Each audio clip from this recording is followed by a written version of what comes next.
कसैलाई गाली गर्नु पर्यो भने कसरी गाली गर्छौँ? अनि गाली गर्नु जति गर्यो उसलाई भन्नु नभन्ने जति भन्यो अनि के भन्नु? मेरो मनमा पाप छैन, मैले त भन्ने अरे, मेरो पेटमा पाप छैन, म त जे हो त्यही भनिदिने हो अरे। हेर्नुहोस्, अर्काको मन चित्त दुखुन्जेलसम्म गाली गर्यो, भन्न जानुन्जेलसम्म गाली गर्यो, अनि अन्तिममा चाहिँ के भन्नु? मेरो पेटमा पाप छैन। कसको पाप पेटमा हुन्छ? पेटमा पाप कसैको हुँदैन। हेर्नुहोस्,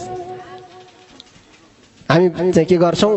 दोष लगाउने बेला चाहिँ भन्ने जति कुराहरू चाहिँ के गर्छौँ? भनिसक्छौँ अनि भन्छौँ पेटमा पाप छैन। हेर्नुहोस्, न पेटमा पाप हुन्छ न पेटमा धर्म हुन्छ। हेर्नुहोस्, त्यसैले के सिक्नुपर्छ भनेदेखि यस्तो बाणी बोल्नुहोस् जुन बाणी बोल्नाले अरूलाई पनि लागोस्, ओहो हेर त यसको बाणी कस्तो मिठो, सुनिरहँ जस्तो लागोस्।